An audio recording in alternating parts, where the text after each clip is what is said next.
مختار کی فوجیں شمر کے پیچھے لگیں، گرمی کا موسم، گھوڑے پیچھے ہیں، چھپتا چھپاتا دوڑتا، گرمی میں تھوڑا بہت دوڑنا پڑے تو زبان باہر آ جاتی ہے اور انسان کے وجود کی عجیب کیفیت ہوتی ہے۔ شمر ادھر آ گیا جہاں امام زین العابدین کا خیمہ تھا، اس نے دیکھا کہ ایک گھر ہے، چھپنے کی جگہ، دوڑ کے اندر داخل ہوا، امام مصلی پہ بیٹھے تھے، یوں نظر اٹھائی، کیا شان ہے رسول کریم کے گھرانے کی، کیا انداز ہے گھرانے کا، یوں نظر اٹھائی، فرمایا پردیسی پانی پینا ہے؟ بند کرنے والا تھا پانی پینا ہے؟ کہنے لگا پینا ہے۔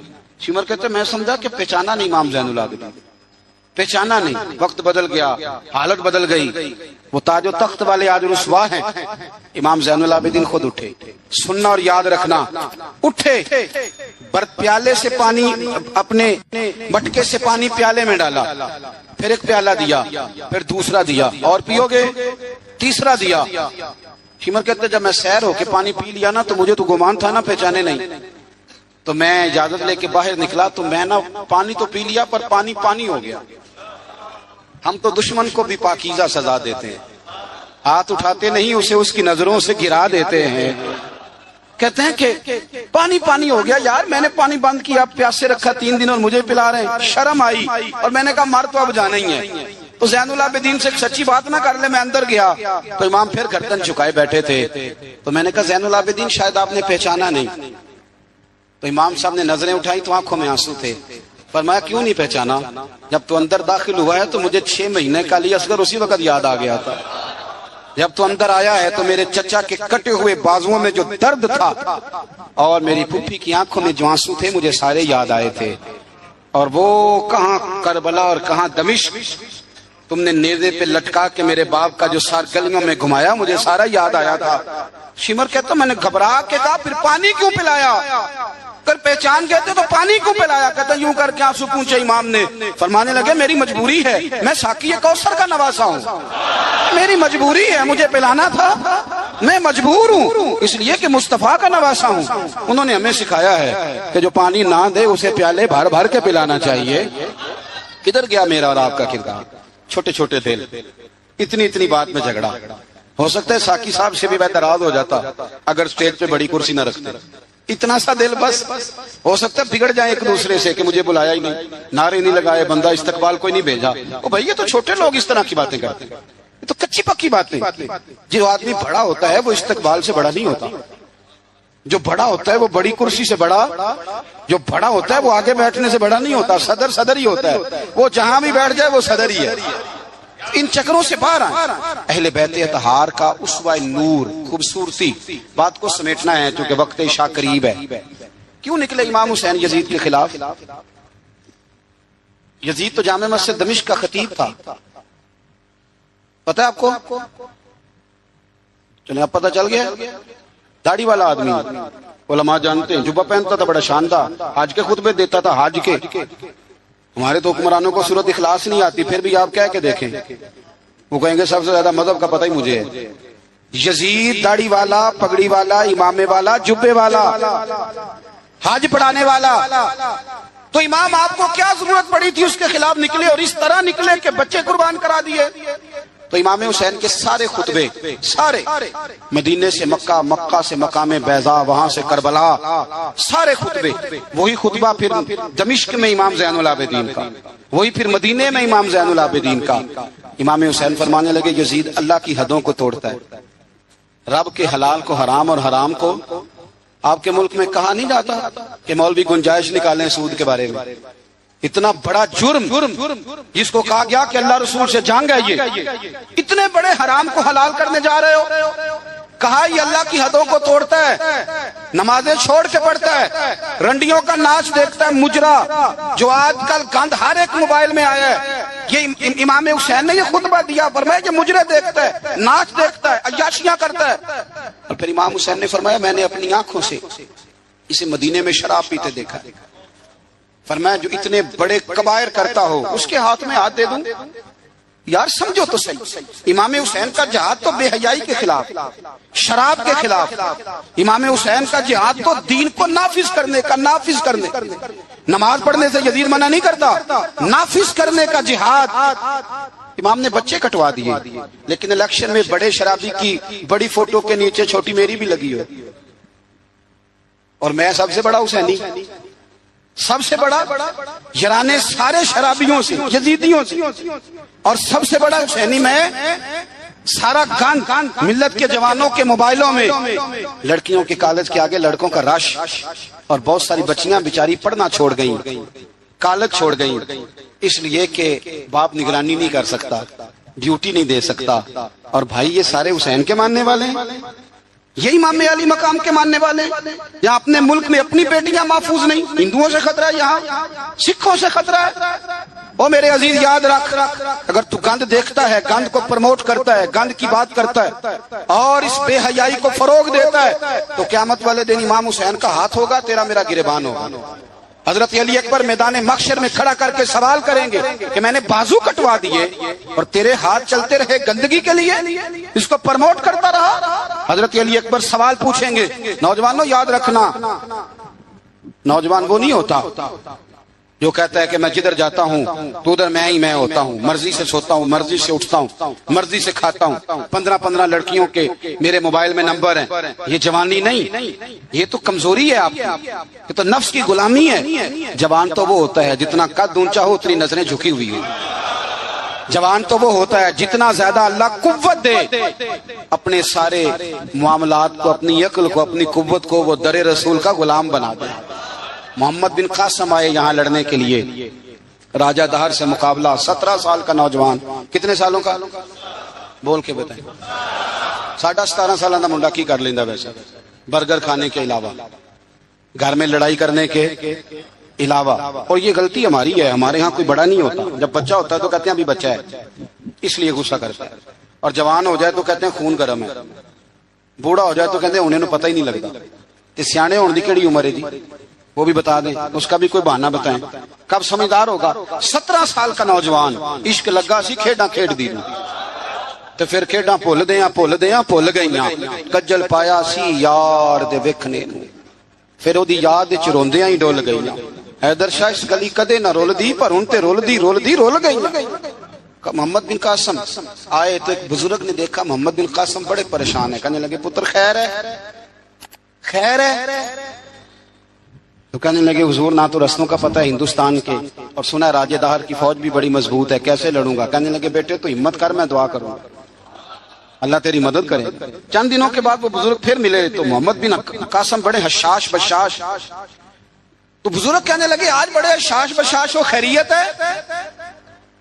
محمد بن قاسم کہنے لگے حضور مجھے پتہ چل گیا ہے، 2 سے 2.5 گھنٹے لڑے گا راجہ دہر پھر بھاگ جائے گا، اس سے زیادہ میرے مقابلے میں ٹھہرے گا نہیں۔ کہا کیوں؟ کہنے لگے میں نے پتہ کرایا ہے وہ نظر کا گندہ ہے، میں نے معلومات کرائی ہیں، اس کی تو پھپھی کی، ماموں کی، خالہ کی، چچا کی بیٹی اس کی گندی نظر سے محفوظ نہیں، جن کے پیٹوں میں رزق حرام ہو اور آنکھوں میں بے حیائی ہو، وہ کبھی کسی میدان میں کھڑے نہیں رہ سکتے، 2 گھنٹے سے زیادہ کھڑا نہیں رہے گا۔ کہنے لگا حضور میں 17 سال کا نوجوان ہوں، یا میں نے کعبہ دیکھا ہے یا قرآن دیکھا ہے، اور جب دل زیادہ للچاتا ہے تو مصطفیٰ کی قبر انور کو دیکھا کرتا ہوں۔ ہم نے باحیا زندگی رکھی ہوئی ہے، اپنے مزاجوں میں۔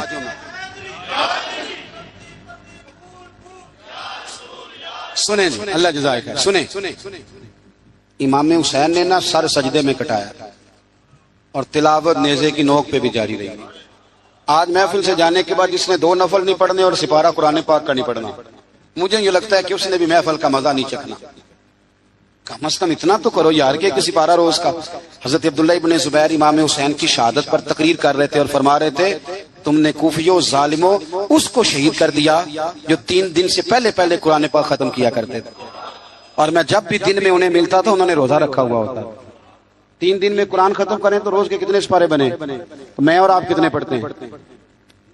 میں گزارش کرتا ہوں، میں منت کرتا ہوں، کچھ نہ ہو سکے نا، میرے اسلاف فرمایا کرتے تھے کچھ نہ ہو سکے تو قرآن مجید ایک دفعہ گھر میں کھول ہی لیا کرو۔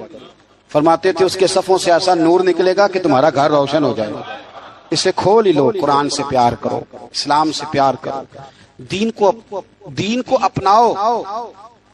بچے اس وقت نہیں نماز پڑھیں گے جب آپ گھر میں لیکچر دیں گے کہ نماز پڑھنا چاہیے۔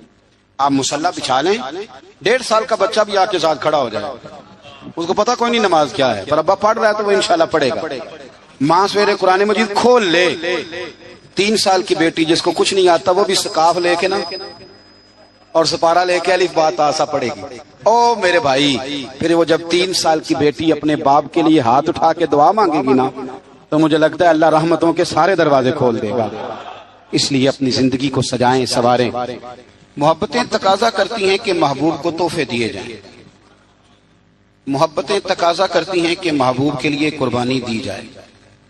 وہ عاشق جھوٹا ہوتا ہے جو محبت تو کرتا ہے قربانی کوئی نہیں دیتا، وہ ناکام عاشق ہوتا ہے جو محبت تو کرتا ہے پر محبوب کے لیے کوئی تکلیف برداشت نہیں کرتا۔ میرے رسول کریم علیہ السلام نے نا، ہمارے ہاں لوگ سمجھتے ہیں جی میں لاڈلا ہوں، جی بھئی کیا مطلب؟ کہتے ہیں میں لاڈلا ہوں، مجھ سے پیار بڑا کرتے ہیں۔ آپ کو پتہ ہے لاڈلا کون ہوتا ہے؟ نبی پاک صلی اللہ علیہ وسلم نے فرمایا میں اپنے رب کا سب سے زیادہ محبوب ہوں اور سب سے زیادہ تکلیفیں بھی مجھے ہی آئی ہیں۔ لاڈلا اس کو کہتے ہیں جس کو آنکھوں پہ بٹھایا جائے، کہ لاڈلا تو وہ ہوتا ہے جسے تکلیف سہنی پڑتی، جو آزمائش میں ہوتا ہے، جو اذیت میں ہوتا ہے، وہ لاڈلا ہوتا ہے۔ حضور فرمانے سنو میری بات کو، اس کو سمجھو، فرمایا میں اللہ کا سب سے زیادہ محبوب ہوں اور سب سے زیادہ تکلیفیں بھی مجھے آئی ہیں اس لیے کہ میں اس کا محبوب ہوں۔ بھائی یہ محبت کا رستہ ہے۔ اگر آپ لاڈلے ہیں تو بتاؤ پھر اذیت کتنی اٹھائی، اگر آپ لاڈلے ہیں تو تکلیف کتنی برداشت کی۔ جتنے لاڈلے ہیں حضرت آدم سے لے کر میرے محبوب تک، سب نے تکلیفیں اٹھائیں۔ حضور کے صحابہ نے بڑے غم سہے، زخم پہ زخم کھا کے جی، خونے جگر کے گھونٹ پی، آہ نہ کر لبوں کو سی، یہ عشق ہے کوئی دل لگی نہیں۔ ہمارے ہاں نا لوگ سمجھتے ہیں موج لگ جائے گی لاڈلا بن جاؤں گا۔ بھائی یاری تیری سونا پر ازمائشاں بھی تیریاں آگ، اے سونا پرکھیا جامدائی پہلو نہ لگاں دے لگ۔ آپ سمجھ لیں اس بات کو کہ یہ سراسر لاڈلا ہونے کا معنی سراسر امتحان ہے۔ نبی کریم صلی اللہ علیہ وسلم کی اہل بیت رب کریم کے بڑے محبوب ہیں اور نبی پاک کے بڑے لاڈلے ہیں، اور حضور کے جتنے بھی لاڈلے تھے وہ سارے آزمائشوں میں، سارے۔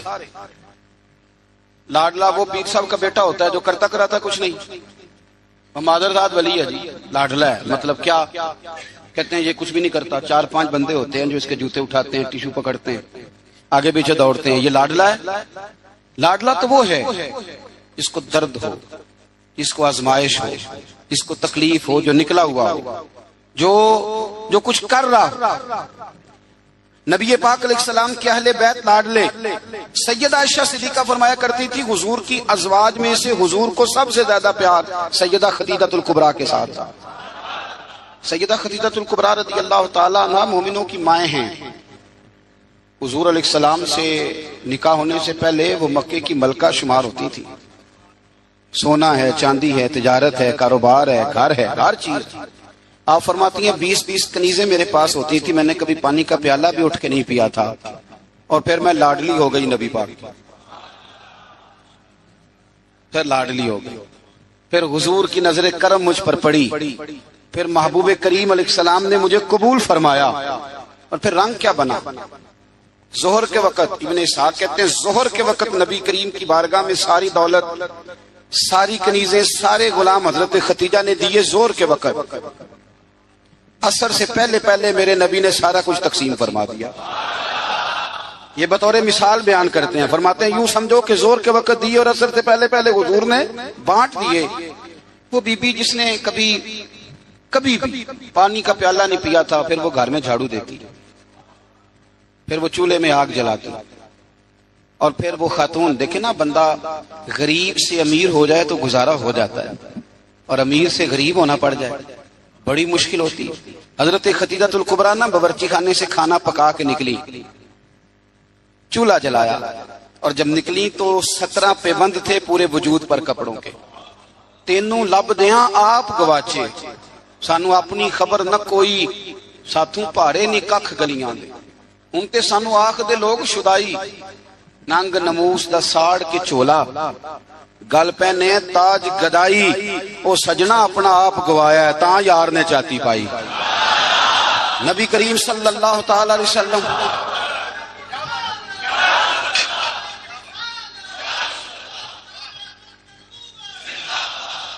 سنیں، حضرت خدیجہ نا کھانا پکا کے نکلی نبی پاک کے لیے، پرانا دوپٹہ، پیوند لگے کپڑے، ہاتھ کام کیا ہے تو ان پہ تھوڑی سی مٹی بھی لگ گئی۔ بی بی صاحبہ کھانا پکا کے جب لائی نا حضور کی بارگاہ، ادھر دیکھنا میری طرف، بارگاہ، یہ بیٹی کو سکھاؤ، یہ بیٹی کو، یہ دیسیاں بیویوں کو بتاتے ہیں، یہ بیٹی کو سکھاؤ، اسے پتہ چلے کہ جب عورت خود خامند کے لیے کھانا پکا کے لے جاتی ہے تو پھر اسے اعزاز کیا ملتا ہے۔ حضرت خدیجہ الکبریٰ وہ کھانا پکا کے لائیں، اور جب نبی رحمت علیہ السلام کے سامنے کھڑی ہوئی نا تو حضور غور سے چہرہ دیکھنے لگے، غور سے۔ حضرت خدیجہ عرض کرنے لگی حضور کیا دیکھ رہے ہیں؟ فرمایا خدیجہ دیکھ یہ رہا ہوں کہ آپ کے آنے سے پہلے جبریل امین آ گئے، اور وہ کہہ رہے تھے کہ یا رسول اللہ خدیجہ کھانا پکا رہی ہے، جب لے کے آ جائے تو اسے اس کے رب کا سلام کہہ دیجیے گا، اسے اس کے رب کا سلام دے دیں۔ کیوں؟ اس لیے کہ جب آپ قربانی دیتے ہیں، جب آپ احسار کرتے ہیں، جب آپ کچھ کر کے دیتے، میرے معاشرے میں، میرے زمانے میں میری طرح کے سینکڑوں لوگ ہیں جن کی موجیں لگی ہوئی ہیں، کیا کرایا کچھ نہیں، کچھ بھی نہیں۔ ہم نے نا دین سے کچھ لیا ہے، دیا نہیں، اور ہمارا آج بھی لینے کا شوق ہے، دینے کا نہیں۔ میں اگر روز میں کہتا ہوں روز کہ اسلام اور وہ لوگ فلانا بندہ خدمت نہیں کرتا، فلانا عزت نہیں کرتا، فلانا قدر نہیں کرتا، کوئی اگر مجھ سے پوچھ لے کہ صاحب آپ نے کیا دیا ہے، ہم روز دعائیں مانگ رہے ہیں، التجائے کر رہے ہیں، تعویذ لے رہے ہیں، مانگ رہے ہیں، اگر کبھی ہم اپنے دل کی عدالت لگائیں اور پوچھیں ہم نے مذہب کو کیا دیا، وہ 5000 روپیہ جو ہم مسجد میں دیتے ہیں نا، وہ بھی 25 جگہ پہ لوگوں کو خبر ہوتی ہے کہ دے دیا ہے۔ تو نے کوئی دکھ سہا مذہب کے لیے؟ کوئی پتھر کھایا تو نے دین کے لیے؟ کبھی کانٹوں پہ چلا تو مذہب کے لیے؟ کبھی تو آگے بڑھا؟ دین نبی دا بانگ یتیمہ رووے تے کرلاوے تے آکھے میں کتھوں لباں عمر بہادر، جیڑا مینوں سینے لاوے۔ تو حال ہی کوئی نہیں، کوئی پوزیشن نہیں۔ جو لوگ تھوڑا بہت دین کا کام کر رہے ہیں، علماء اور مشائخ، ان پر بھی ہماری تنقید سانس نہیں لینے دیتی، وہ بھی ہمارے نزدیک شاید وہ مخلوق ہی نہیں جس سے ہم پیار کریں، ہم انہیں حصہ نہیں بنانا چاہ رہے معاشرے کا، کبھی ان سے انسلاک نہیں چاہ رہے۔ دوستو مذہب کو تو ضرورت ہے۔ میں سینکڑوں ایسے لوگوں کو جانتا ہوں جن کی بغل میں P H D, M Phil, M S C کی ڈگریاں ہیں، پر دین کی الف بات آسا کو نہیں جانتے۔ اور ہم کیا کر رہے ہیں؟ میری طرح کے بندے تقریریں کر رہے ہیں، وہ کہہ رہے ہیں لوگوں کو دیکھو جی قوم کتنی خراب ہو گئی، لوگوں کو جنازہ نہیں آتا۔ تو اگر کوئی مجھ کو کھڑا کر کے پوچھ لے کہ آپ نے کتنوں کو یاد کرایا، اس کا کیا جواب ہے میرے پاس؟ لوگوں کو جی دعائے قنوت نہیں آتی تو بھئی آپ نے کتنوں کو یاد کرائی؟ بتائیے کتنوں کو آپ نے مغرب کے وقت، عشاء وقت بلا کے کہا بھائی ادھر آؤ؟ ہمارے ایک بزرگ تھے تو ان سے کسی نے کہا حضور دین کی تبلیغ کس طرح کرنی چاہیے؟ بندہ سادہ تھا، فرمانے لگے تجھے علمی ماحول میں نہیں سمجھاؤں گا، تیری زبان میں سمجھاؤں گا، دین کی دعوت، دین کا پیغام، دین کی تبلیغ کیسے کرنی چاہیے۔ فرمانے لگے کم از کم اسی طرح کر لیا کرو جس طرح کسی سے ادھار پیسے لیتے ہو۔ کس طرح لیتے ہیں بھلا؟ ٹیلی فون پہ کہہ دیتے ہیں 2 لاکھ دے جائیں، السلام علیکم بھائی جان آپ سے کام تھا، وہ کہتا بتاؤ، کہتے نہیں ٹیلی فون والا نہیں، بتاؤ کہاں ہو؟ وہ کہتا میں 1:30 بجے آؤں گا، کہتا میں 1:15 دروازے پہ کھڑا رہوں گا، پھر اس کے گھر پہنچ جاتا ہے، پھر جا کے اس دکھ سے اپنی کہانی سناتا ہے کہ شاید سامنے والا رو ہی پڑے، اور اکیلے میں۔ ایسے ہوتا ہے کہ نہیں؟ چلو نہ ہی کر دو، مجھے پتا چلے کہ ہوتا ہے کہ نہیں۔ اس دکھ سے داستان سنائے گا کہ رو ہی پڑے وہ، اور پھر قسمیں اٹھائے گا کہ بندہ بڑا اچھا ہوں، واپس بھی ٹائم پہ کر دوں گا۔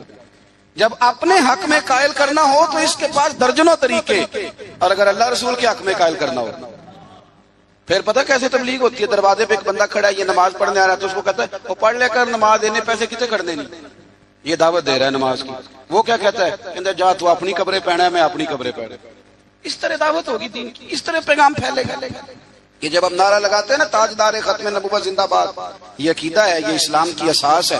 اور آپ کو پتہ ہے جب آپ نے کہا نبی پاک آخری نبی ہیں تو پھر آپ کی ذمہ داریاں کتنی بڑھ گئی، یہ پتہ ہے آپ کو؟ پھر آپ آرام سے گھر بیٹھ سکیں گے، پھر 10 گھنٹے کی نیند کریں گے، پھر آپ کے پاس ٹائم نکلے گا مری جانے کا، پھر آپ کے پاس وقت ہوگا کہ آپ جا کے کسی ہوٹل پہ ہوٹلنگ کریں۔ حضور تو آخری نبی ہیں، اب دین کا سارا کام تو رسول اللہ کی امت نے کرنا ہے، تو امت کے پاس تو بور ہونے کے لیے بھی بڑا ٹائم ہے، فیس بک کے لیے بڑا ٹائم ہے۔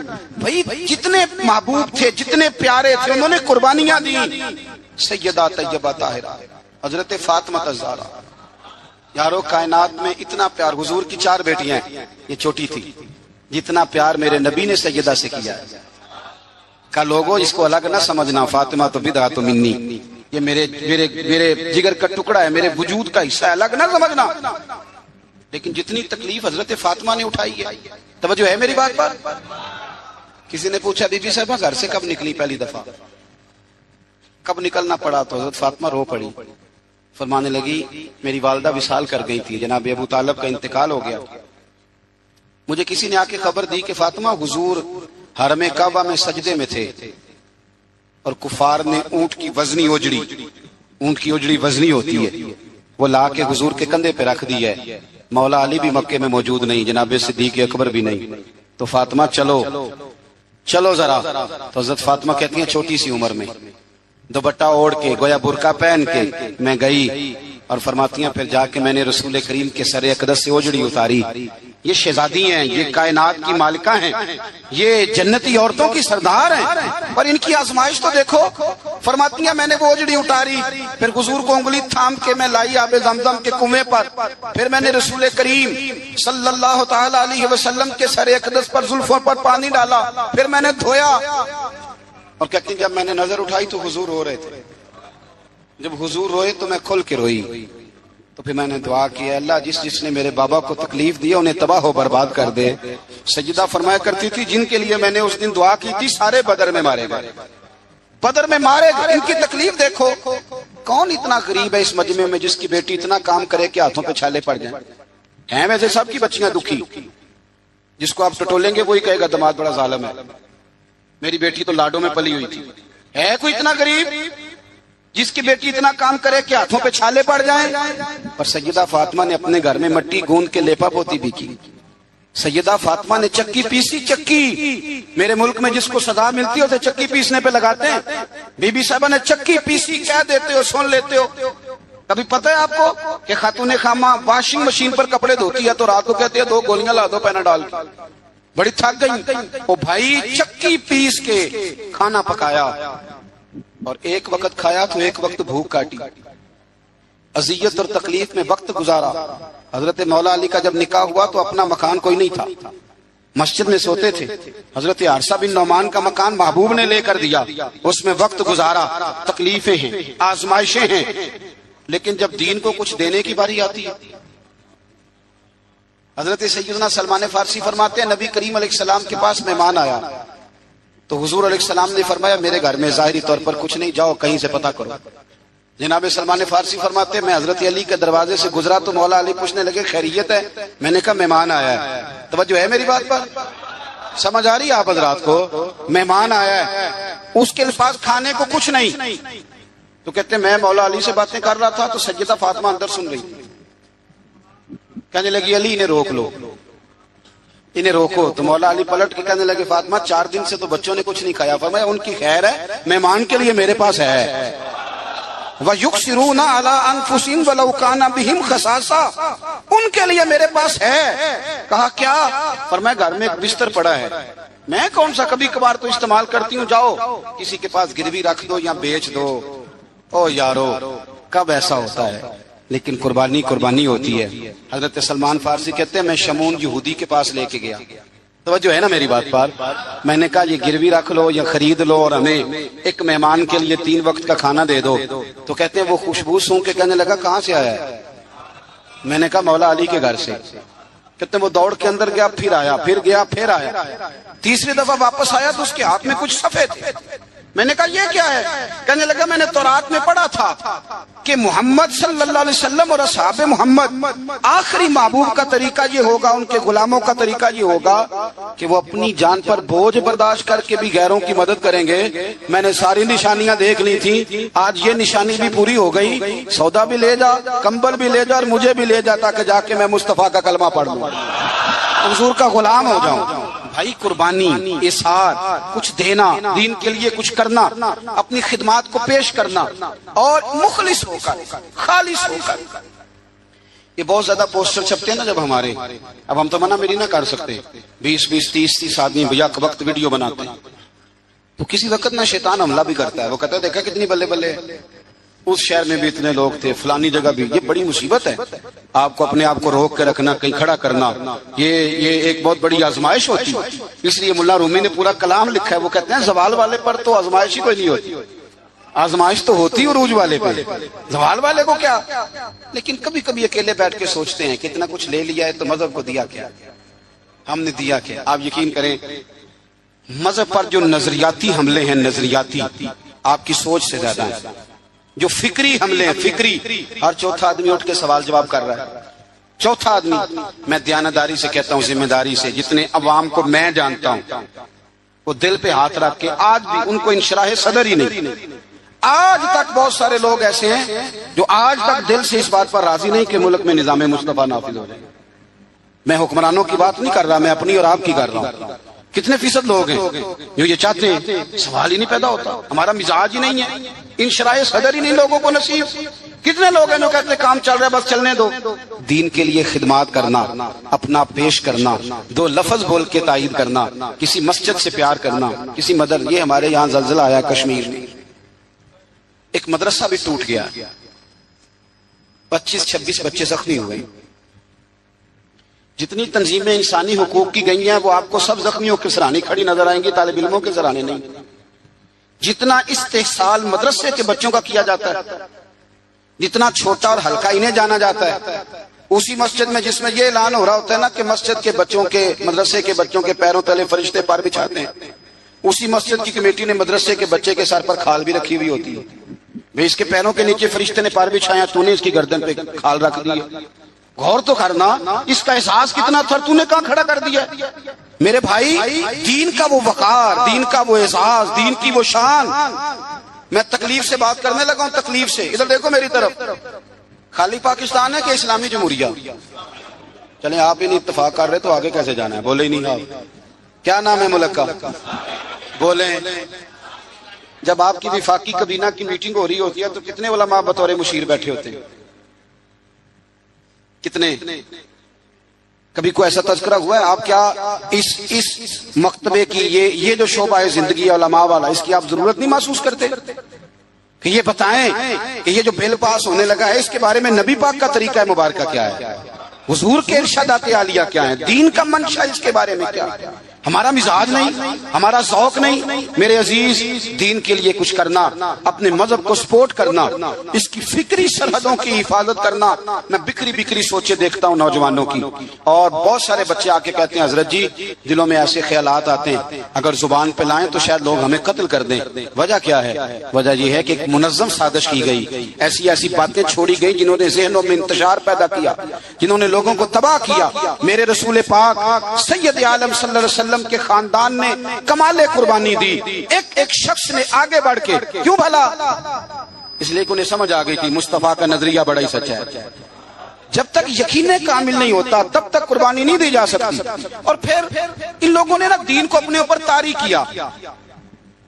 میرے ملک میں دین منایا جاتا ہے بڑے شوق سے، منانا بھی چاہیے، 12 ربیع الاول کو منانا چاہیے. بلکہ میں تو کہتا ہوں اب یہ مسئلہ نہ پوچھا کرو کہ میلاد کرنا چاہیے کہ نہیں کرنا چاہیے، اب یہ پوچھا کرو کہ جھنڈیاں وضو کر کے لگانی چاہیے کہ بغیر وضو کے بھی لگ جاتی ہیں. تو یہ پوچھا کرو بھائی.